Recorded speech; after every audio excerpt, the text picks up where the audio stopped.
नमस्कार, मैं हूं नीरज मेहरा और आप देख रहे हैं पीके टाइम्स। पीके टाइम्स की खास खबर में आपका स्वागत है। भारतीय जनता पार्टी वैसे तो संघनिष्ठ पार्टी मानी जाती है और अपने आप को पक्का राष्ट्रवादी भी मानते हैं। जहां तक कोशिश होती है बीजेपी विचारधारा आरएसएस से जुड़े लोगों को ही पार्टी में एंट्री देती है, टिकट देती है और अब तक हुआ भी यही है। लेकिन कई बार विधानसभा, लोकसभा और अन्य स्थानों पर सत्ता सुख के लिए दूसरी पार्टियों से आए हुए नेताओं को भी खुलकर गले लगाती है। और ऐसा एक बार नहीं हुआ, सैकड़ों बार हुआ। जब पता लग रहा है कि सामने वाली पार्टी का नेता था, टिकट नहीं मिला, भारतीय जनता पार्टी ने पार्टी में शामिल किया, टिकट दिया और कई स्थानों में तो पूरी की पूरी पार्टी ही जो है भाजपा में शामिल हो गई। तो ऐसे कई उदाहरण देखने को मिल रहे हैं। हालांकि बहुत सारे लोगों की शिकायत ये रहती है कि भाजपा में दूसरी पार्टियों से आने वाले नेताओं को तवज्जो नहीं मिलती है, लेकिन पार्टी अपनी सांगठनिक विचारधारा से अलग दूसरी पार्टी के नेताओं को, चाहे वो पूर्वोत्तर हो, दक्षिण भारत हो, उत्तरी भारत हो, तमाम जगह जब जब भाजपा को लगा कि उन्हें सत्ता में सत्तासीन होने के लिए विरोधी पार्टी के नेताओं को गले लगाना है, उन्होंने गले भी लगाया। और अब तक 8 प्रदेशों के मुख्यमंत्री जो है गैर भाजपाई है, जो कभी भाजपा के प्राथमिक सदस्य नहीं रहे, कभी आरएसएस के प्राथमिक सदस्य नहीं रहे, कभी अखिल भारतीय विद्यार्थी परिषद जैसे संगठन में उन्होंने काम नहीं किया। बाहरी से, दूसरी पार्टियों से, कांग्रेस से या झारखंड मुक्ति मोर्चा से या दूसरी अन्य पार्टी जेडीयू से, अन्य पार्टियों से आए, भारतीय जनता पार्टी में थोड़े दिन काम किया, टिकट लिया और मुख्यमंत्री जैसे पदों पर बैठ गए। यानी कि जो कहा जाता है कि जैसा उपदेश और ज्ञान केवल दूसरों को देने के लिए होता है, जब अपने पर आती है तो समझौतावादी होने में बीजेपी के बड़े नेता और पार्टी कभी चूकती नहीं है। पेश है एक रिपोर्ट।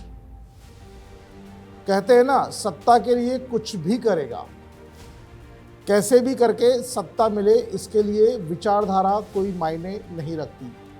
ये बात देश की सबसे बड़ी पार्टी भारतीय जनता पार्टी के लिए भी लागू होती है, क्योंकि भारतीय जनता पार्टी बीजेपी ने अपनी सांगठनिक विचारधारा से अलग दूसरी पार्टियों से आने वाले कई प्रमुख नेताओं को विभिन्न राज्यों में मुख्यमंत्री बनाया है। इस तरह हाल ही में बिहार में बीजेपी ने अपना पहला मुख्यमंत्री ऐसे नेता को बनाया है जिसका सियासी बैकग्राउंड न तो संघ का है और न ही बीजेपी का है। हाल ही में अप्रैल 2026 की जो ताजपोशी हुई है सम्राट चौधरी की, वो जेडीयू से रहे, जेडीयू से उन्होंने भाजपा ज्वाइन की और भाजपा का जो पहला मुख्यमंत्री मिला है वो आरएसएस विचारधारा का नहीं है, वो कहीं ना कहीं दूसरी पार्टी को बिलोंग करता था। हालांकि पिछले कुछ सालों से भारतीय जनता पार्टी में वो काम कर रहे थे, लेकिन कहने का तात्पर्य कि वो भारतीय जनता पार्टी की विचारधारा का नहीं था, लेकिन वो बिहार का मुख्यमंत्री बना। अब तक जो मौजूदा मुख्यमंत्रियों की बात करें तो लगभग 1/3 मुख्यमंत्री भारतीय जनता पार्टी के वो दूसरे दलों से आए हुए व्यक्ति हैं। बहुत सारे लोग कहते हैं, कई बार शिकायत भी होती है कि भाजपा में बाहर से आने वाले नेताओं का कुछ तवज्जो नहीं मिलती है, लेकिन केंद्र में भी बहुत सारे मंत्री हैं जो बहुत पावरफुल मंत्री माने जाते हैं और उनको अच्छा भारतीय जनता पार्टी ने स्थान दिया है। बिहार की बात हो गई। बिहार में जिस तरह से सम्राट चौधरी को संघनिष्ठ और किसी भी बैकग्राउंड से नहीं थे, लेकिन उनको भारतीय जनता पार्टी ने सिर माथे पर बिठाया और पहली बार में जब भारतीय जनता पार्टी की सरकार बनी तो उन्हें मुख्यमंत्री बना दिया गया। उत्तराखंड की बात करें तो उत्तराखंड में जब पहली बार भारतीय जनता पार्टी ने मुख्यमंत्री बनाया था तीरथ सिंह जी रावत को, वो पूर्व में कांग्रेस में रहे थे लेकिन भारतीय जनता पार्टी की जब वहाँ सरकार बनी, विजय बहुगुणा और तीरथ सिंह रावत दोनों ही कांग्रेसी बैकग्राउंड से थे और दोनों को ही मुख्यमंत्री बनाया गया। असम के मुख्यमंत्री हेमंत विश्व शर्मा का राजनीतिक बैकग्राउंड भी बीजेपी का कभी नहीं रहा और वह संघ की पाठशाला से आए व्यक्ति भी नहीं है और कभी एबीवीपी से भी उनका लेना देना नहीं रहा। हेमंत शर्मा विश्वा जो बड़ी बड़ी बातें करते हैं वो भी कांग्रेस की पाठशाला से निकले और असम में वो मुख्यमंत्री है भारतीय जनता पार्टी के।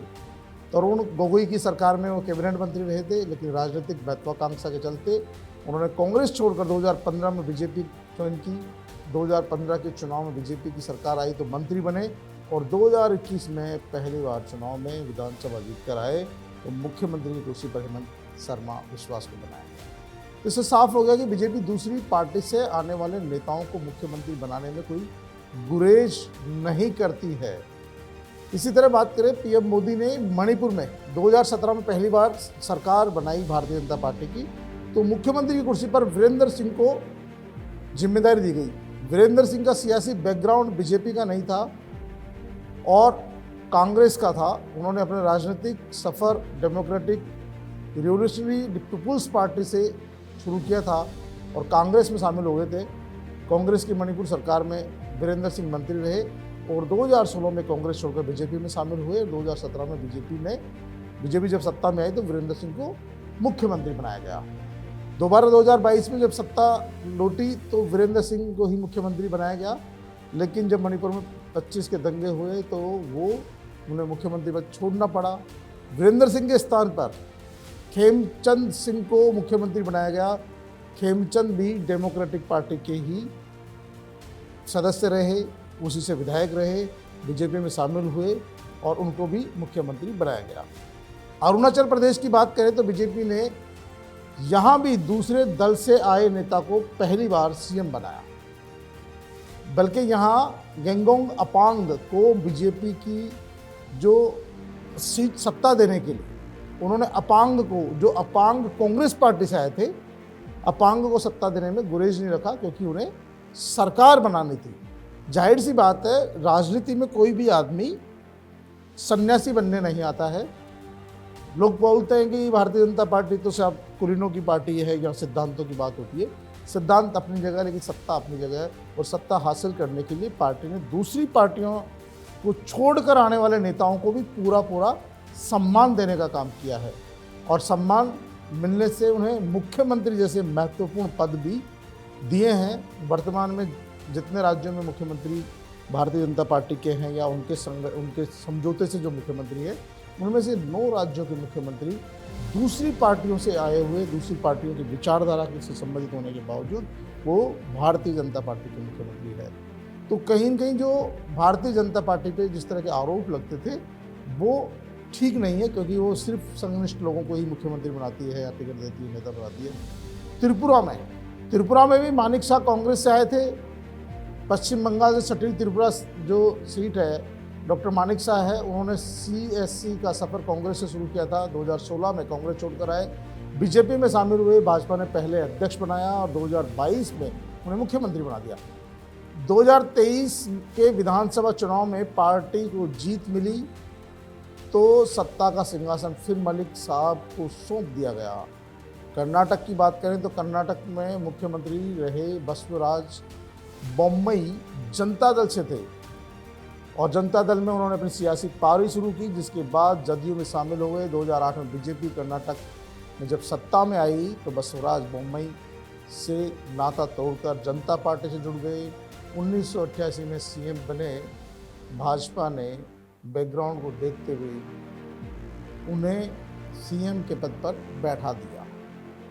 झारखंड में अर्जुन मुंडा, आपने नाम तो सुना होगा, झारखंड मुक्ति मोर्चा में लंबे समय तक काम किया। 1980 के दशक में झारखंड आंदोलन में शामिल हुए, सक्रिय रहे। 2000 में झारखंड राज्य बनने के बाद वो भाजपा में शामिल हुए, पहली बार विधायक बने और 2003 में झारखंड के सबसे युवा मुख्यमंत्री, आदिवासी युवा मुख्यमंत्री बने।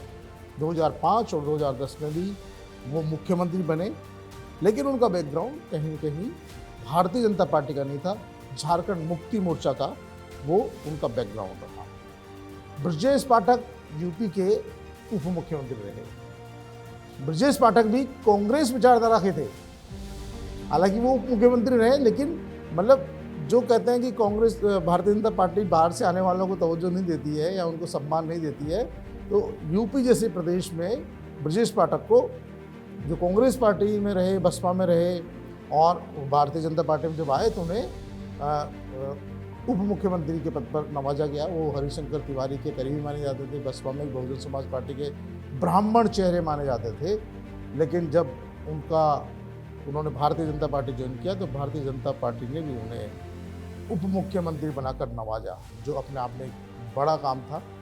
उत्तराखंड की जो बात कर रहा हूँ मैं, विजय बहुगुणा तीरथ सिंह रावत पूर्व में कांग्रेस से जुड़े रहे।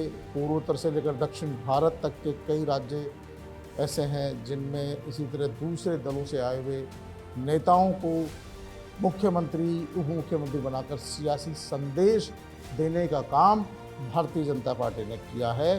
तो ये उन तमाम लोगों पर, उन तमाम नेताओं के आरोपों का सीधा सीधा जवाब है कि भारतीय जनता पार्टी ने सत्ता हासिल करने के लिए या सत्ता में बने रहने के लिए या सरकार बनाने के लिए दूसरे दलों से आए हुए नेताओं को भी उतना ही मान सम्मान और तवज्जो दी है, जिससे कोई नेता ये नहीं कह सकता कि उन्हें मान सम्मान नहीं मिला कांग्रेस छोड़कर आने पर या झारखंड मुक्ति मोर्चा छोड़कर आने पर या डेमोक्रेटिक पीपुल्स पार्टी छोड़कर आने पर या और कोई सी जेडीयू छोड़कर आने पर।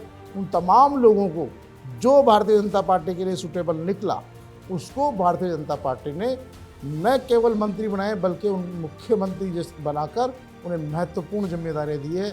आज की तारीख में 8 राज्यों में भारतीय जनता पार्टी के दूसरे दलों से आए हुए नेता मुख्यमंत्री का पद सुशोभित कर रहे हैं। तो ये तमाम राजनीतिक पार्टियों को भी संदेश है कि दूसरी पार्टियों में छोड़कर आने वाले भी जो अच्छे नेता होते हैं उनको पार्टियों को सम्मान देना चाहिए। तो पीके टाइम्स में फिलहाल इतना ही। कल फिर हाजिर होंगे किसी नई खबर के साथ, किसी नई बात के साथ। तब तक के लिए नमस्कार। मरुधरा से खुद को जोड़ने के लिए सब्सक्राइब करें और बने रहें पीके टाइम्स के साथ।